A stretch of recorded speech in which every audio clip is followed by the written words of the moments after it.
Finishing up spring cleaning or taking care of home renovations that have fallen through the cracks can be a big job. But Organized Detroit has some ideas to transform some unused space into your home to give you a little more room to operate. And it's so important these days with everyone working and learning from home. We're joined this morning by Andrea Wolf, owner of Organized Detroit. Andrea, thank you so much for joining us.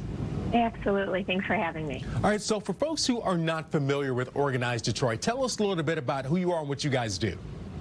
I love that.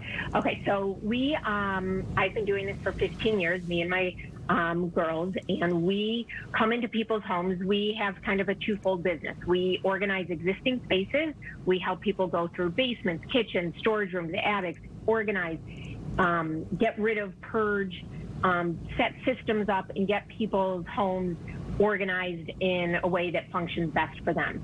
The other part of our business is we help people pack up and unpack from a move. We will help them. Some of our clients have been in homes for 30 plus years. We help them go through. We help them get their home on the market. We edit it, we purge it, we donate, and we pack them up to move. And then we unpack them and set up organized spaces in their new homes. All right, so when you approach a job, how do you prioritize a task specifically for maybe, let's say, a renovation project? Sure. That's a great question, because right now, other than moving, renovations are, they're back in the game right now. So when we help people pack up to do a renovation, if they need to pack up a space, and that's something that we actually were just working on, they were having a bathroom and a master room packed up. But one of the things that we explain to our clients, it's not that we just want to pack up that particular room. We want to pack up any of the rooms that are adjacent to those rooms or may have exposed items. The workmen come in and out, and we all know that dust finds itself to every nook and cranny. Now, there are things that you can get away with not packing up. Sometimes if you have hanging stuff in a front hall closet, you can put a garbage bag on it, tie it at the top, and it kind of keeps the dust away from it.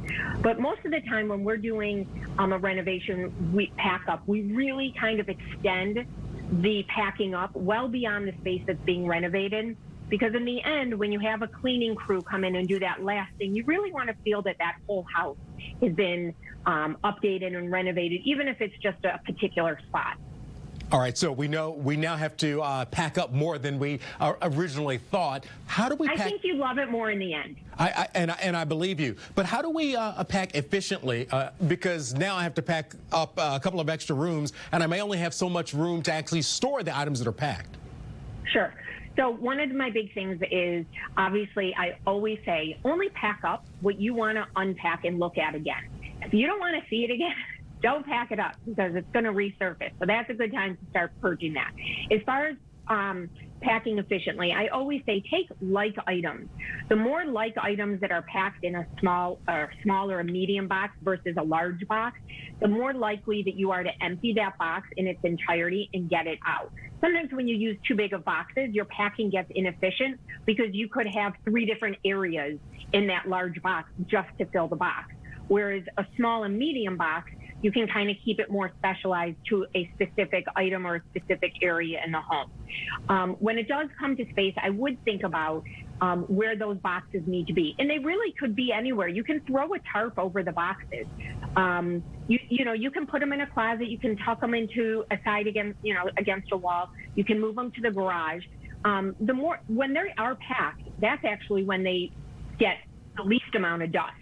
So I think packing actually is something that keeps the items safest and cleanest anyway.